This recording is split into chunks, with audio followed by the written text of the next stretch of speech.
സർവമംഗളമാംഗല്യേ ശിവേ സർവാർത്ഥസാധികേ ശരണ്യേ ത്രംബകേ ഗൗരി നാരായണി നമോസ്തുതേ.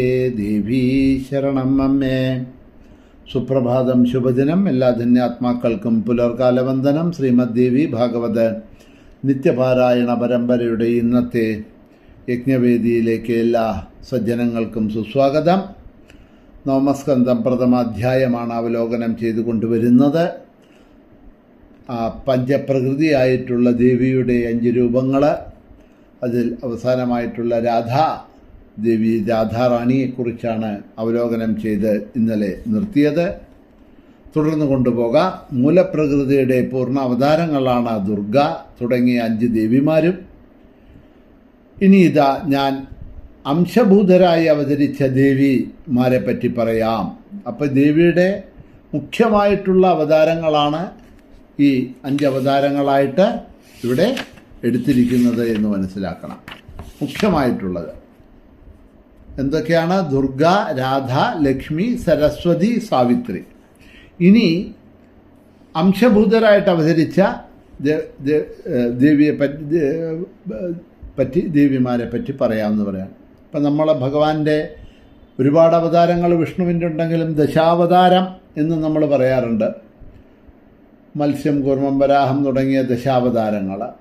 പിന്നെ അംശാവതാരം, ആവേശാവതാരം, കലാവതാരം, പൂർണ്ണാവതാരം, പരിപൂർണാവതാരം, പരിപൂർണതമോവതാരം, ഇതൊക്കെ ധാരാളം നമ്മൾ മറ്റു പല അവതാരങ്ങളെക്കുറിച്ച് പറയുന്നുണ്ട്.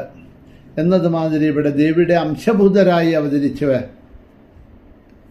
പറ്റി പറയാം എന്നാണ് പറയുന്നത്. ജഗദംബികയുടെ അംശാവതാരങ്ങളിൽ മുഖ്യയാണ് ഭുവനം മുഴുവൻ പരിശുദ്ധിയാക്കുന്ന ഗംഗ. വിഷ്ണുവിൻ്റെ ശരീരത്തിൽ നിന്നാണ് ഗംഗയുടെ ഉത്ഭവം. അതുകൊണ്ട് തന്നെ ദേവതാസ്വരൂപിണിയും സനാതനിയുമാണ് ഗംഗ. പാപികളുടെ പാപമാകുന്ന വിറകിനെ ദഹിപ്പിക്കുന്ന അഗ്നിസ്വരൂപിണിയാണ് അവൾ. പാപത്തിനെ ഹരിക്കാൻ കഴിവുള്ളവളാണ് ഗംഗ. സ്പർശിച്ചാൽ പോലും സുഖം കിട്ടും. സ്നാനപാനാദികൾ ചെയ്താൽ മുക്തി ലഭിക്കും. ഗോലോകസ്ഥാനത്തേക്ക് കയറിപ്പോകുന്നവർക്കുള്ള കോണിപ്പടിയാണ് ഈ പുണ്യനദി ഗംഗ. സകല തീർത്ഥങ്ങളിലും സരിത്തുകളിലും വെച്ച പവിത്രയും മറ്റു തീർത്ഥങ്ങളിൽ നിന്നും ഭിന്നയും അവയേക്കാൾ ശ്രേഷ്ഠയുമാണ് ഗംഗ എന്ന് പറയുന്നു. ശംഭുവിൻ്റെ ജടയാകുന്ന മേരുവിലെ മുത്തുമാല പോലെ പ്രശോഭിക്കുന്ന ഗംഗാദേവി ഭാരതവർഷത്തിലെ താപസന്മാർക്ക് ഉടൻ തപഫലം നൽകുന്നവളും ചന്ദ്രൻ, താമര, പാൽ ഇവയ്ക്ക് തുല്യ മഴകുള്ളവളും ശുദ്ധമായ സത്വഗുണം പൂണ്ടവളുമാണ്. നിർമ്മലയാണ്, നിരഹങ്കാരയാണ്, സാധ്വിയാണ്, നാരായണപ്രിയയാണ്. വിഷ്ണുപ്രിയയായ തുളസിയാണ് പ്രധാന അംശഭൂതമായ മറ്റൊരു ദേവി. അപ്പോൾ അടുത്തതായിട്ട് തുളസിയെക്കുറിച്ച് പറയുന്നു. സതിയായ തുളസി ദേവി വിഷ്ണുവിന് ഭൂഷണമായി വിഷ്ണുപാദത്തിൽ സ്ഥിതി ചെയ്യുന്നു. ഹേ നാരദ, തുളസി ദേവി സങ്കല്പപൂജാദികൾ കൊണ്ട് സിദ്ധി നൽകും. പുഷ്പങ്ങളിൽ വെച്ച് സാരഭൂതയും പവിത്രയും പുണ്യപ്രദയുമാണ്. ദർശന സ്പർശനങ്ങൾ കൊണ്ട് ഉടൻ മുക്തിയേകുന്നവളാണ്. ഈ കലികാലത്ത് കലൂഷമെന്ന ദോഷത്തെ ചുട്ടു ചാമ്പലാക്കുന്ന തീയാണ് ഈ തുളസി എന്ന് പറയാണ്. ആരുടെ പദ്മസ്പർശം കൊണ്ട് ഭൂമി അപ്പോൾ തന്നെ പവിത്രമായി തീർന്നുവോ, തീർത്ഥങ്ങൾ ആത്മശുദ്ധിക്ക് വേണ്ടി ആരുടെ സ്പർശനവും ദർശനവും ആഗ്രഹിക്കുന്നുവോ, ആരില്ലെങ്കിൽ ഈ ലോകത്ത് ചെയ്യുന്ന സകല കർമ്മങ്ങളും നിഷ്ഫലങ്ങളായിട്ട് ഭവിക്കുന്നുവോ, ആരാണ് മുമുക്ഷുക്കൾക്ക് പോലും മോക്ഷവും കാമികൾക്ക് സർവകാമനകളും നൽകുന്നത്, കൽപ്പവൃക്ഷ തുല്യമായ ആ തുളസി ഭാരതത്തിലെ ജനങ്ങൾക്ക് സന്തോഷം നൽകുന്ന പരദേവതയായി വൃക്ഷരൂപത്തിൽ ജനിച്ചിരിക്കുന്നു എന്നവിടെ പറഞ്ഞു. കശ്യപപുത്രിയായ മാനസയും ജഗദംബയുടെ പ്രധാന അംശഭൂതയാണ് മാനസാദേവി. മാനസാദേവിയുടെ അമ്പലങ്ങളൊക്കെ നമ്മൾ ഹരിദ്വാറിലൊക്കെ പോകുന്ന സമയത്ത് അവിടെ റോപ്പ് വേയിൽ മാനസാദേവിയുടെ അമ്പലത്തിലേക്കൊക്കെ പോയിട്ടുണ്ടാവാം നിങ്ങൾ. ആ മാനസാദേവിയെ പറ്റിയാണ് പറയണത്. ആ ദേവി മഹാദേവൻ്റെ പ്രിയ ശിഷ്യയും മഹാജ്ഞാന വിശാരദയും നാഗേശ്വരനായ അനന്തൻ്റെ സഹോദരിയും നാഗപൂജിതയും നാഗേശ്വരിയും നാഗമാതാവും സുന്ദരിയും നാഗവാഹനയും നാഗേന്ദ്ര ഗണസംയുക്തയും നാഗഭൂഷണഭൂഷിതയും നാഗേന്ദ്രവന്ദിതയും സിദ്ധയോഗിനിയും നാഗശായിനിയും വിഷ്ണുസ്വരൂപിണിയും വിഷ്ണുഭക്തയും വിഷ്ണുപൂജ നിരതയും തപസ്വരൂപയും തപോബലപ്രദായിനിയും തപസ്വിനിയും ആണ് എന്ന് പറയണു.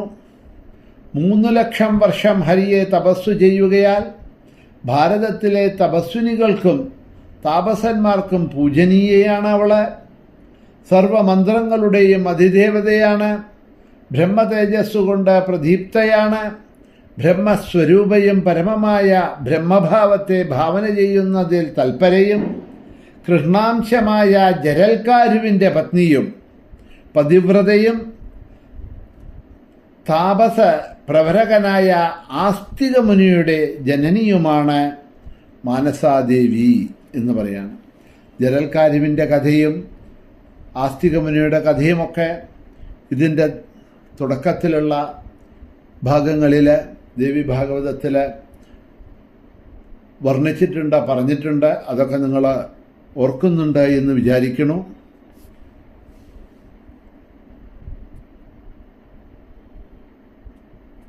തുടർന്നു കൊണ്ട് പറയണു, ദേവസേനയും പ്രധാന ശംഭൂതയുമാണ്. മാതാക്കളിൽ പൂജ്യമാതയായിട്ടുള്ള ആ ദേവി ഷഷ്ഠീദേവി എന്നും പ്രകീർത്തിക്കപ്പെടുന്നുണ്ട്.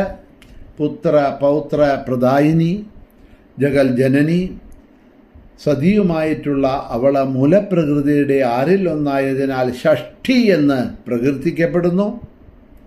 ശിശുക്കളെ സംബന്ധിച്ച് വൃദ്ധരൂപയും യോഗിനിയുമായ ഈ ദേവി പരമശ്രേഷ്ഠയായതിനാൽ ലോകത്തെങ്ങും ഈ ദേവിയെ 12 മാസവും പ്രസവാനന്തരം പൂജിക്കാറുണ്ട്. ഈറ്റില്ലത്തിൽ വെച്ച് പണ്ട് 6-ാം ദിനം ഷഷ്ഠീദേവിയെ പൂജിച്ചിരുന്നു. 21-ാം ദിവസം പൂജിക്കുന്നതും ശിശുവിൻ്റെ മംഗളത്തിന് നല്ലതാണ്. മുനിമാർ പോലും നമസ്കരിക്കുന്നതായിട്ടുള്ള ഇവള് ആ ദേവി നിത്യ കാമയാണെന്ന് മാത്രമല്ല ഉത്തമ മാതാവും ദയാരൂപയും സദാ സംരക്ഷണകർത്രിയുമാണ് എന്ന് പറഞ്ഞു. പിന്നീട് അടുത്തതായിട്ടുള്ള അംശ അവതാരത്തിനെ പറ്റി പറയുകയാണ്. ജലത്തിലും കരയ്ക്കും അന്തരീക്ഷത്തിലും ഗൃഹത്തിലും ശിശുക്കളെ കാത്ത് പോരുന്നു. പ്രധാന അംശഭൂതിയായ മറ്റൊരു ദേവിയാണ് മംഗളചണ്ഡിക. മൂലപ്രകൃതിയുടെ മുഖത്തു നിന്നാണ്, ജഗദംബയുടെ മുഖത്തു നിന്നാണ് മംഗളചണ്ഡികയുടെ ജനനം അഥവാ ഉൽപ്പത്തി. സദാ മംഗളപ്രദായിനിയാണ് ദേവി. സൃഷ്ടി സമയത്ത് മംഗളസ്വരൂപിണിയും സംഹാര സമയത്ത് കോപസ്വരൂപിണിയും ആയതുകൊണ്ട് ഇവളെ മംഗളചണ്ഡി എന്ന് പണ്ഡിതന്മാർ പ്രകീർത്തിക്കുന്നു. അപ്പോൾ മംഗളം ചണ്ഡി രണ്ടും കൂടിയതാണ്. നല്ലതിനൊക്കെ ആവുമ്പോൾ നല്ലത് മംഗളം ശുഭം തരും. അല്ലാത്തവർക്കോ ചണ്ഡിയായിരുന്നു കൊണ്ട് അവരെയെല്ലാം ശിക്ഷിക്കും, ദണ്ഡിക്കും, സംഹരിക്കും എന്ന് പറയുകയാണ്. അപ്പം രണ്ടും ഭജിച്ചവർക്ക്, സാധുജനങ്ങൾക്ക്, ഭക്തർക്ക് അനുഗ്രഹം തരുന്നു മംഗളദേവതയായിട്ടിരുന്നു കൊണ്ട്. അതേ സമയത്ത് തന്നെ ദുഷ്ടന്മാർക്ക് ശിക്ഷ കൊടുത്തുകൊണ്ട് ചണ്ഡിയായിട്ടും ഇരിക്കുന്നു എന്ന് പറയാണ്.